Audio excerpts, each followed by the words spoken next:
Приветствуем наших подписчиков и гостей канала Эзотерика для тебя, друзья. Мы вас всех приветствуем в изобилии и достатке.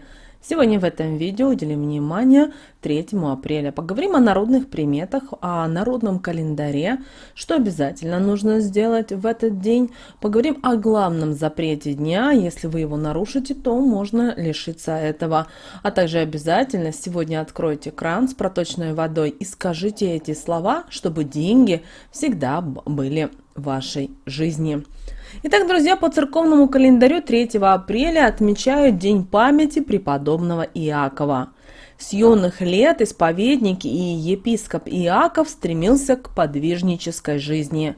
Для принятия монашества он оставил все вокруг и удалился в Студийский монастырь, где проводил молитвы, соблюдал пост, помогал людям и делал добрые дела во благо монастыря. Со временем преподобный Иаков был возведен на епископскую кафедру в самой Катанской церкви, которая находится в Сицилии. После прихода императора-иконоборца Константина V Капронима, который заставлял людей отказываться и от молитв, и от почета святых икон, святого Иакова было приказано схватить и закрыть в темнице. Над преподобным жестоко издевались, били, морили голодом и просто унижали. Но он мужественно и с верой в сердце справлялся с этими испытаниями. После этого его приказали просто потерять далеко от города, чтобы он никогда не нашел пути домой. Так епископ Иаков и скончался в изгнании. В народе сегодняшний день называли День Кирилла Катаника. В этот день обычно детей можно было встретить только на горках с санями. Сегодня последний день, когда дети могли скатываться с веселящих горок, беситься и в последний раз в году накататься по полной. Поэтому детям сегодня говорили: «Реви, не реви, Катаник санки унес».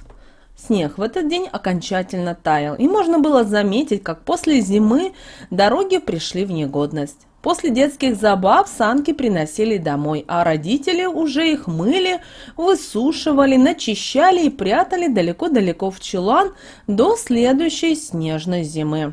Также 3 апреля отмечали праздник водопола, или, как говорят сейчас, именины Водяного и его русалок.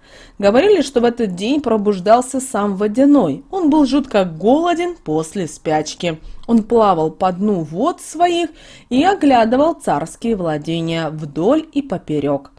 Мудрые рыбаки знали и знают, что именно 3 апреля стоит прийти в полночь, дабы покормить и задобрить недавно проснувшегося дедушку Водяного. Угощали действительно разными вкусностями, кидали конфеты, шоколад, хлеб и пирожки.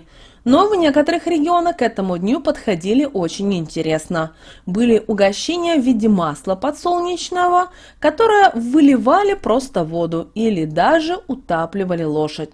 Для такого дела покупалась самая дешевая лошадь, которую зачастую можно было приобрести у цыган.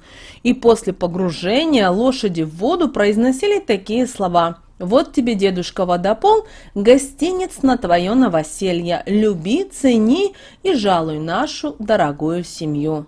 Все это делалось только для одного, чтобы Водяной был тихий и порядочный. Верили, что дед будет стеречь для рыбаков свою рыбу, приманивать рыбу с чужих рек и озер, а также спасать людей от различных бурь и потоплений. На Руси в этот день зачастую занимались уборкой. Потихоньку народ начинал открывать заколоченные окна, стирать занавески, ковры и зимние вещи, убирать далеко и надолго. Наши предки говорили, что если хорошенько поубираться и вымести весь мусор из дома, то велика вероятность того, что можно было вылечиться даже от самых серьезных и тяжелых болезней. Так как вещи меняли на более легкую, валенки не забывали прятать вместе с верхней одеждой. И на смену людям приходили лапти. И так как было в них очень холодно и сыро еще в это время, люди очень часто начинали болеть лихорадками.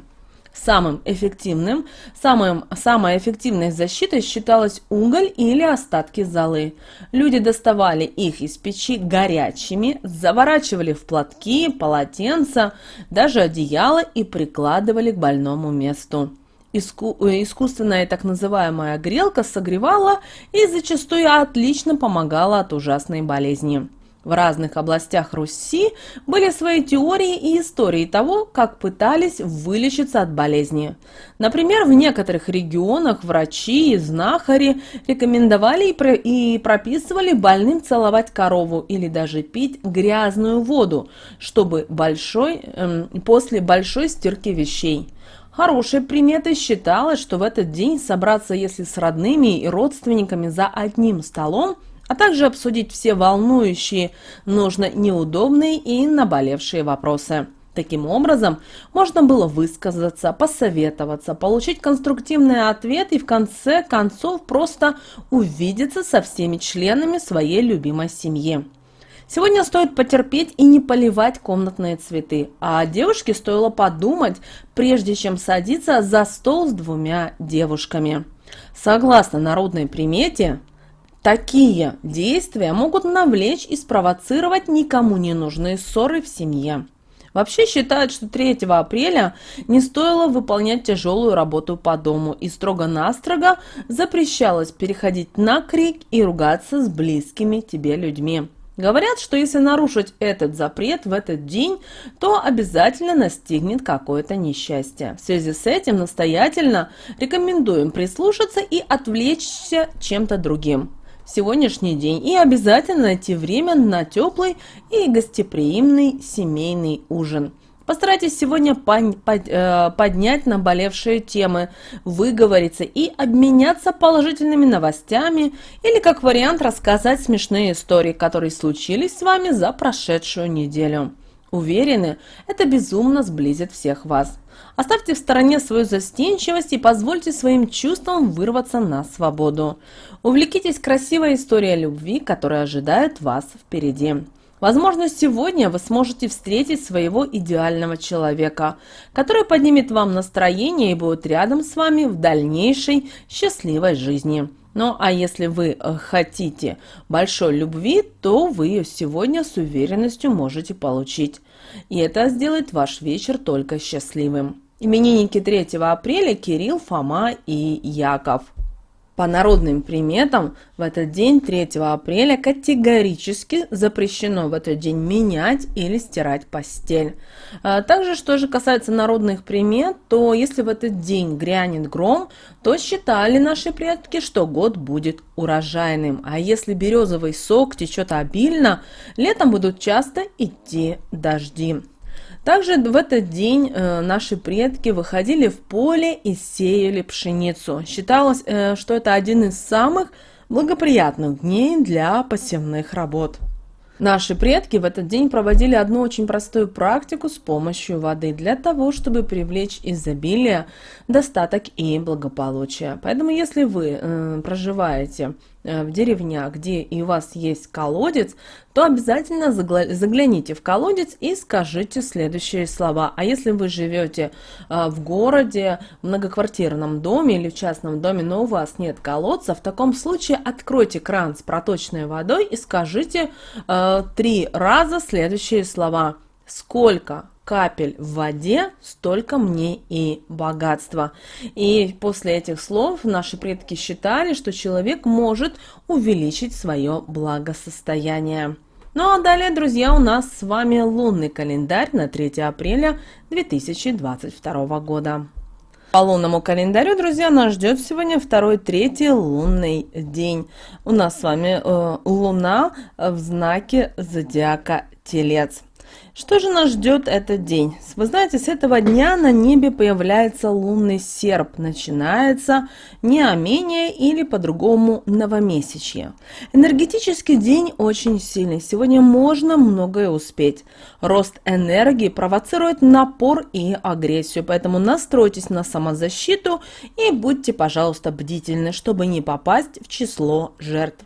Также сегодня этот день является самым сильным по своей энергетике, которая пронизывает все сферы нашей жизни. Поэтому утром проснувшись, вы можете себе почувствовать такую вот бодрость и заряд энергии. Поэтому очень важно, чтобы вы направили эту энергию в нужное русло и задали правильное направление, иначе проснувшаяся энергия спалит вас самих. А такие эмоциональные всплески могут вылиться в совершенно беспричинную агрессию, ненависть, злобу, жестокость, непонятное раздражение против всех окружающих. Также эмоции настолько сейчас захлестывать будут разум, что не каждому под силу будет утихомирить в себе разбушевавшиеся звери. Поэтому, если выпустить на волю этого злого духа, можно серьезно покалечить судьбу и себе, и своим близким. Вы знаете, в этот день, именно 3 апреля, могут происходить самые серьезные ссоры, конфликты, скандалы, драки. Но все это можно обуздать в себе силой воли, тренируя как раз на таких вспышках. Сумейте переключить свои мысли на что-то позитивное, взять себя в руки и не накалять страсти. В этот день будет очень полезно тренировать в себе такие качества, как самообладание, осознанность, сосредоточенность, спокойствие духа и внимание. Также сегодня день активных действий, поэтому можно посвятить себя делу полностью, с минимальными перерывами на еду и сон. Пассивность противопоказана и даже опасна. Если до сих пор вы мечтали, то сегодня пора пришла действовать. Однако первая половина дня обладает общим неблагоприятным фоном. Могут произойти разные неприятности, связанные с общением. Поэтому сдерживайте сегодня негатив, и вторая половина дня принесет вам точно достойные плоды. Что же касательно стрижки, то лучше не рисковать и отменить свой поход к парикмахеру. Эти сутки все-таки перенасыщены энергией, и вам наверняка захочется обновить свою прическу. Но постарайтесь удержаться от этого. Стрижка, сделанная сегодня, будет неудачной и даже в какой-то степени вредной для волос. Что же касательно окраски натуральными красителями, то она будет способствовать росту карьеры. Прическа должна быть абсолютно проста и свободна. Это притянет природную энергию и будет способствовать духовному открытию. Также обращаем внимание, что начинается активный обмен человеческой энергией с космосом. Ничего удивительного, если сегодня вас потянет на приключения и поиски ярких впечатлений. Усидеть на месте будет невозможно. Захочется постоянно двигаться, рваться в бой и совершать подвиги. Утром и вечером обязательно расчешите волосы столько раз, сколько вам лет от роду. Это поможет активизировать космический обмен энергией. Во время расчесывания нужно приговаривать следующие слова: сколько годков, сколько часков, столько постольку на головушке волосков. Волоса мои, ветесь, завивайтесь, укрепляйтесь, года мои здоровьем и богатством прибавляйтесь. Это, знаете, такая своеобразная поговорка, которая поможет вам привлечь положительную энергию и оттолкнуть негативную. Также хотим еще обратить внимание на один момент. Сегодняшний день, 3 апреля, будет наполнен разными опасностями, поэтому следует быть очень внимательным. Еще раз хотим напомнить, что пассивность сегодня неблагоприятна. Используйте силы в мирных целях. И обращаем ваше внимание, что разлитое масло означает, что вы сошли с истинного пути. Помните об этом. Но обращаем ваше внимание, что ассоциация с Булгаковым здесь ни при чем. Но помнить именно о масле в этот день, 3 апреля, стоит. Вот такой, друзья, у нас с вами день, 3 апреля, воскресенье. Надеемся, он пройдет для вас успешно, благоприятно, солнечно и тепло. С вами, как всегда, был канал Эзотерика для тебя. Подписывайтесь, ставьте лайки, мы услышимся с вами уже в следующем видео.